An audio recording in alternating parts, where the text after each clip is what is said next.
Vamos que vamos que vamos que vamos que vamos que vamos que vamos que vamos! Bom dia, boa noite, dependendo da hora que você vai estar vendo esse vídeo. Vamos para mais uma leitura do nosso plano de 90 dias lendo o Novo Testamento e já estamos em João capítulo 10, hoje dia 30 de janeiro de 2026, penúltimo dia do mês, que nós possamos ser extremamente abençoados com a palavra de hoje. E vamos ler João capítulo 10, 11 e 12 e também Provérbios 13.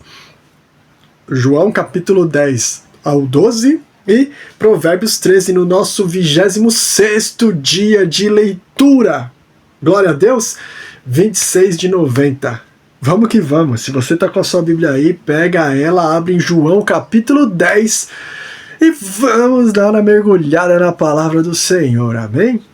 Pai amado, nós agradecemos pela noite que o Senhor nos deu, esse momento que estamos aqui acordados para ouvir a sua voz mais uma vez. Fala conosco através desse texto de João 10 ao 12 e Provérbios 13, que em nome de Jesus nós possamos aprender algo com o Senhor nesse dia, Pai, e que nós possamos glorificar o Teu nome com as nossas vidas em nome de Jesus. Amém e amém. João capítulo 10, versículo 1 diz, Jesus falando já: em verdade vos asseguro, aquele que não entra no aprisco das ovelhas pela porta, mas sobe o muro à procura de outra passagem, esse é ladrão e assaltante. Aquele que entra pela porta é o pastor das ovelhas. Para esse, o porteiro abre a porta do aprisco e as ovelhas ouvem a sua voz. Ele chama cada uma das suas ovelhas pelo nome e as guia para fora. E depois de conduzir para fora todas as que lhe pertencem, vai adiante delas e elas o seguem, porque reconhecem a sua voz.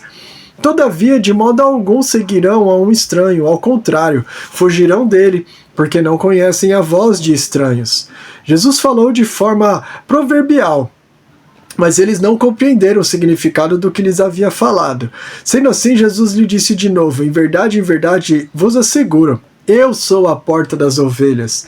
Todos quanto vierem antes de mim são ladrões e assaltantes, porém as ovelhas não as ouviram.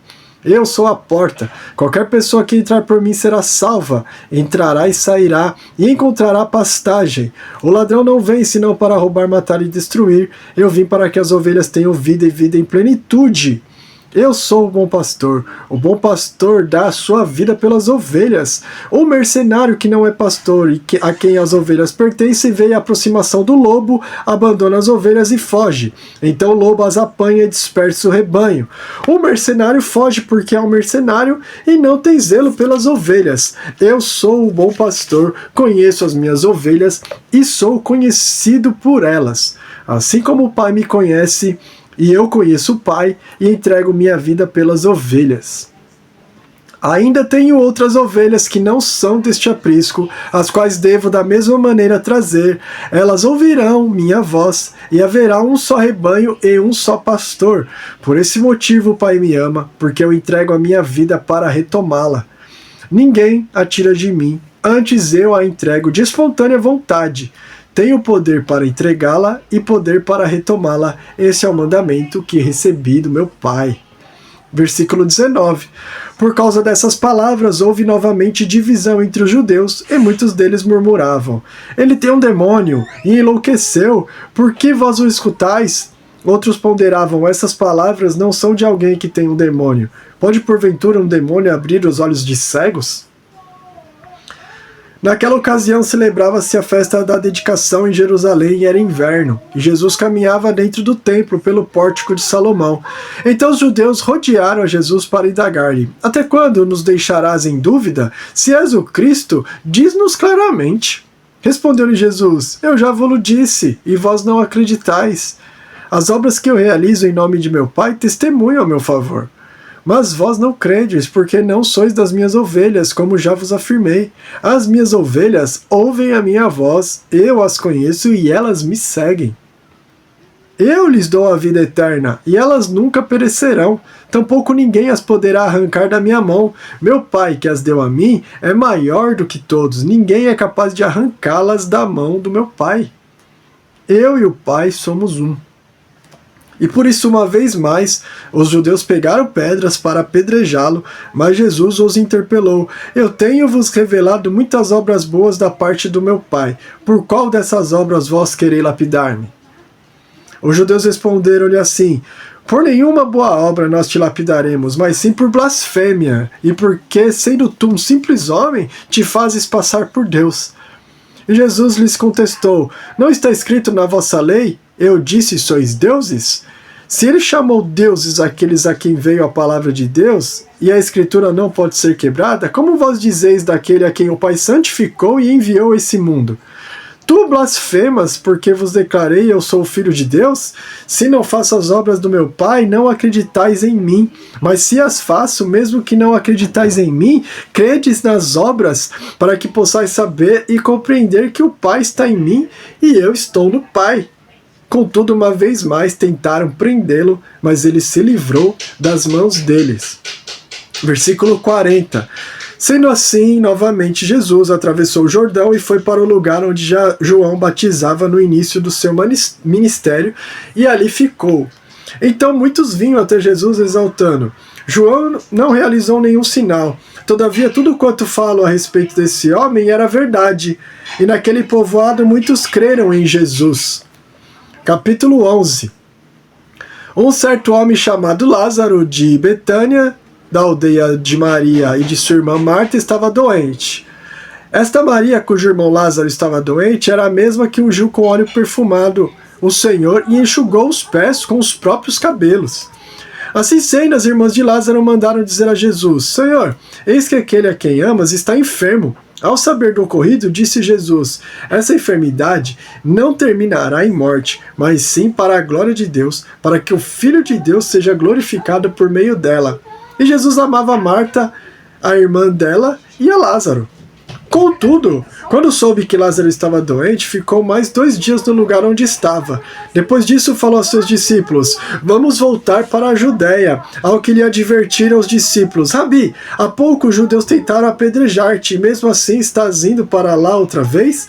Jesus lhes respondeu: Não são 12 horas do dia? Se alguém caminhar de dia, não tropeça, porque vê a luz do mundo. Mas se caminhar à noite, tropeça, porque a luz não está nele.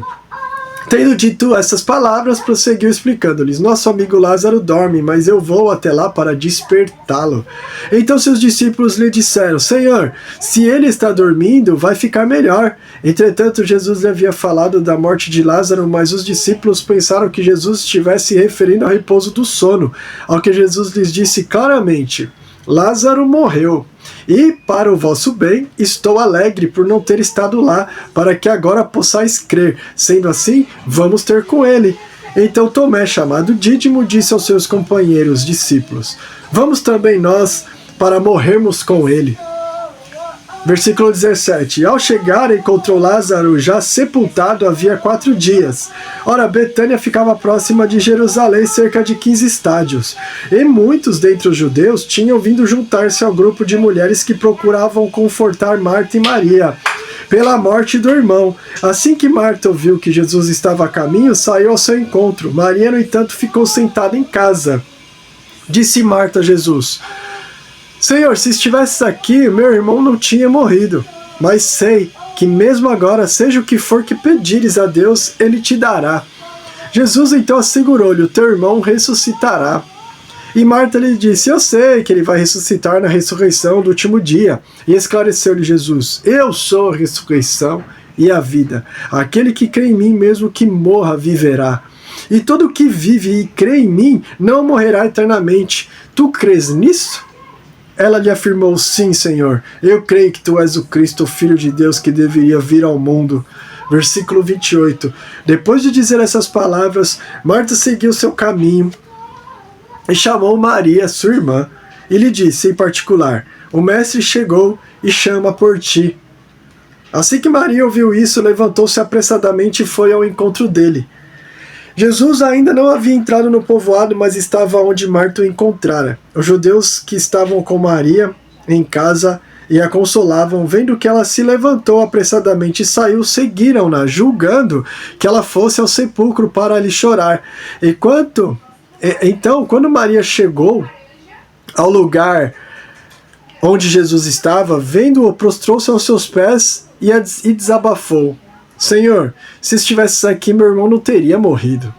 Sendo assim, ao ver Maria chorando, bem como os judeus que vieram com ela, Jesus indignou-se no espírito e compadeceu-se. Perguntou-lhe Jesus: Onde o colocastes? E eles indicaram-lhe: Senhor, vem e vê. Versículo 35, Jesus chorou. Então os judeus comentaram: Vede como ele o amava. Versículo 37, mas alguns deles questionaram: Não poderia este homem que abriu os olhos de cego ter evitado que seu amigo morresse? Então novamente Jesus se indigna em seu espírito e comovido dirige-se ao sepulcro. Era uma gruta na rocha com uma pedra fechando a entrada. Determinou Jesus: Tirai a pedra. Preveniu-lhe Marta, irmã do falecido: Senhor, ele já cheira mal, pois já se passaram 4 dias. Encorajou Jesus: Eu não te falei que se creres, verás a glória de Deus? Então tiraram a pedra da entrada do lugar onde o homem morto estava deitado. E Jesus, levantando seus olhos aos céus, agradeceu: Pai, dou-te graças porque me ouviste. Eu sei que sempre me ouves, mas disse isso por causa da multidão que está ao meu redor, para que creiam que tu me enviaste. E tendo dito estas palavras, clamou em alta voz: Lázaro, vem para fora! Então um homem que havia morrido saiu da gruta, tendo os pés e as mãos atados com faixas de linho e o rosto envolto com um pano. E Jesus orientou-os: Retirai as faixas dele e deixai-o seguir. Versículo 45, assim, muito dentre os judeus que tinham vindo consolar Maria, vendo o que Jesus fizera, creram nele. Mas alguns deles foram até os fariseus e os informaram de tudo quanto Jesus havia feito. Então os chefes dos sacerdotes e os fariseus convocaram uma reunião do Sinédrio e disseram: O que podemos fazer?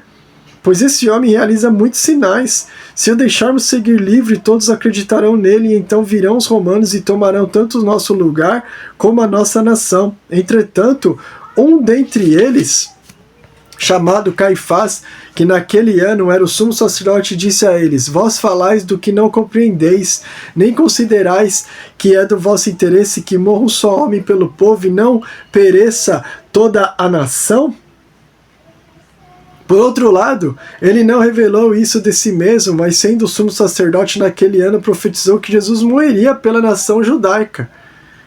E não somente por aquela nação, mas também para congregarem um só povo os filhos de Deus que andam espalhados pelo mundo. Assim, daquele dia em diante, pactuaram em tirar a vida de Jesus. Por isso, ele já não andava livremente entre os judeus. Em vez disso, retirou-se para o interior, próximo ao deserto, chegando a uma cidade chamada Efraim. E ali permaneceu com seus discípulos. A Páscoa dos judeus estava próxima e muitos daquela região do interior subiram para Jerusalém a fim de participarem das cerimônias de purificação antes da Páscoa. Então procuravam Jesus e comentavam uns com os outros dentro do templo: Que pensais? Virá ele a festa? Por outro lado, o chefe dos sacerdotes e os fariseus haviam dado ordem para que, se alguém soubesse onde ele estava, o denunciasse a fim de poderem prendê-lo. Capítulo 12 do livro de João diz: 6 dias antes da Páscoa, Jesus foi para Betânia, onde estava Lázaro, que havia morrido e fora ressuscitado dentre os mortos. Então ofereceu-lhe um jantar. Marta servia, enquanto Lázaro era um dos convidados, sentado à mesa com Jesus. Maria pegou uma libra de bálsamo de nardo puro, um óleo perfumado muito caro, ungiu os pés de Jesus e os enxugou com seus cabelos, e a casa encheu-se com a fragrância daquele bálsamo. Mas um de seus discípulos, Judas Iscariotes, filho de Simão, que mais tarde iria traí-lo, objetou: Porque este bálsamo perfumado não foi vendido por 300 denários e dado aos pobres? Ele não disse isso por se importar com os pobres, mas porque era ladrão, sendo responsável pela bolsa de dinheiro, frequentemente tirava o que nela era depositado. Mas Jesus respondeu: Deixa-a em paz, pois para o dia da minha sepultura foi que ela guardou isso. Quanto aos pobres, vós sempre os tereis convosco, mas a mim vós nem sempre tereis. Versículo 9. Por outro lado, uma grande multidão de judeus, assim que soube que Jesus estava ali, veio não somente por causa de Jesus, mas igualmente para ver Lázaro, a quem ele ressuscitara dos mortos. Mas o chefe dos sacerdotes tramaram matar Lázaro também, pois, por causa do que ocorrera com ele, muitos estavam se afastando e crendo em Jesus. Versículo 12, do capítulo 12. Capítulo 12, versículo 12. No dia seguinte, a grande multidão que tinha vindo para a festa, assim que ouviu que Jesus estava chegando a Jerusalém, pegou ramos de palmeiras e saiu ao seu encontro exultando: Hosana, bendito que vem em nome do Senhor, bendito o Rei de Israel. E Jesus, tendo conseguido um jumentinho, montou conforme está escrito: Não tenha medo, ó filha de Sião, eis que o teu rei está chegando montado em um jumentinho.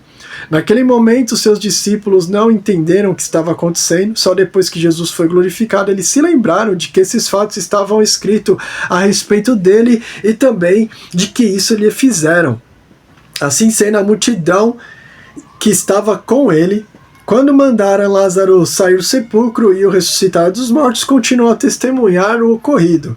Por essa razão, um grande número de pessoas saiu ao encontro de Jesus, pois ouviu que ele realizava esse milagre.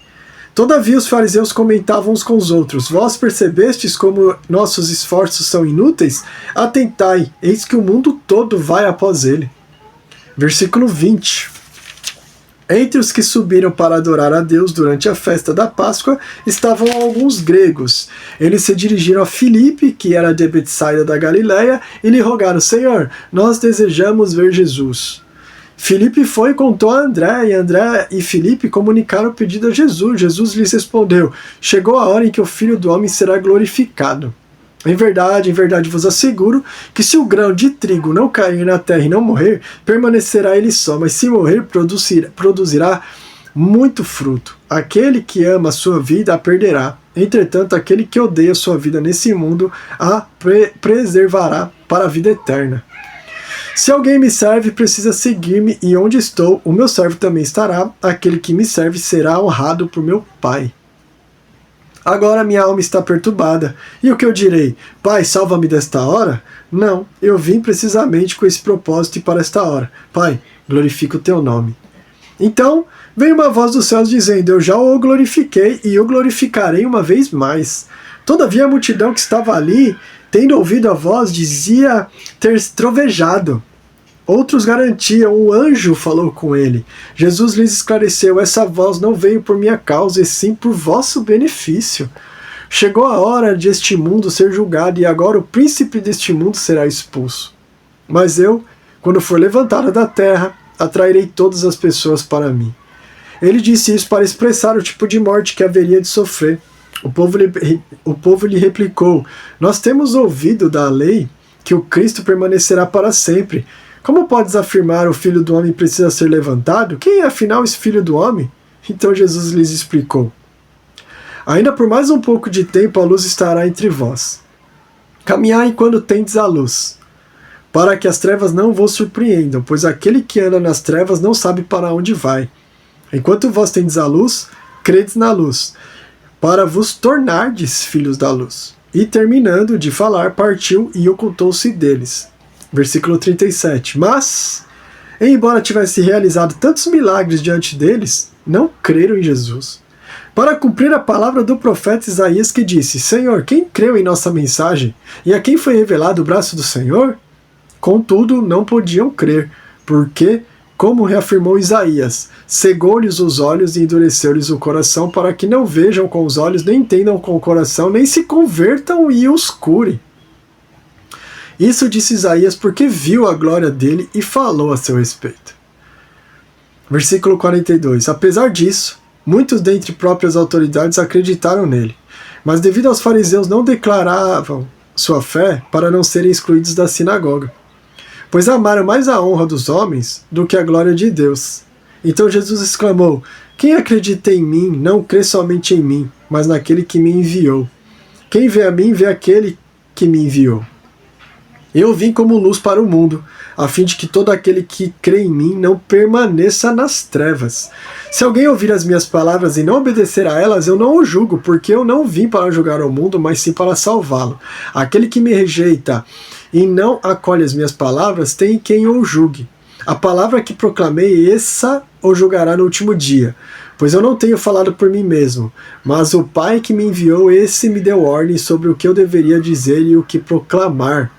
Eu sei que o seu mandamento é a vida eterna. Sendo assim, tudo o que eu falo, como o Pai me mandou dizer, assim eu falo. Essa é a nossa leitura de hoje do Novo Testamento e finalizamos com Provérbio capítulo 13. O tolo não ouve o próprio pai. O filho sábio acolhe a orientação do pai, mas o insensato não aceita a repreensão. Do fruto da boca o ser humano se alimentará do bem, entretanto a ambição dos ímpios é a crueldade. A pessoa que consegue guardar sua boca preserva a própria vida. Todavia quem fala sem refletir acaba se arruinando. O preguiçoso ambiciona e nada alcança, mas os desejos daquele que se empenha na obra serão plenamente satisfeitos. Os justos odeiam tudo o que se parece com a mentira, mas os perversos produzem vergonha e desgraça. A justiça guarda o homem íntegro, mas a impiedade arruína o que vive praticando o pecado.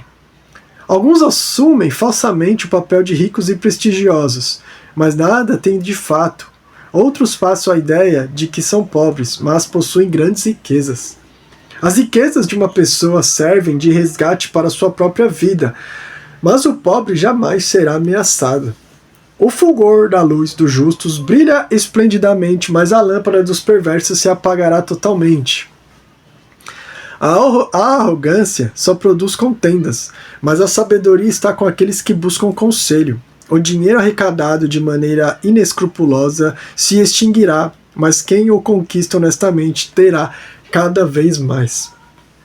A expectativa que se adia deixa o coração adoecido, mas o anseio satisfeito renova o vigor da vida.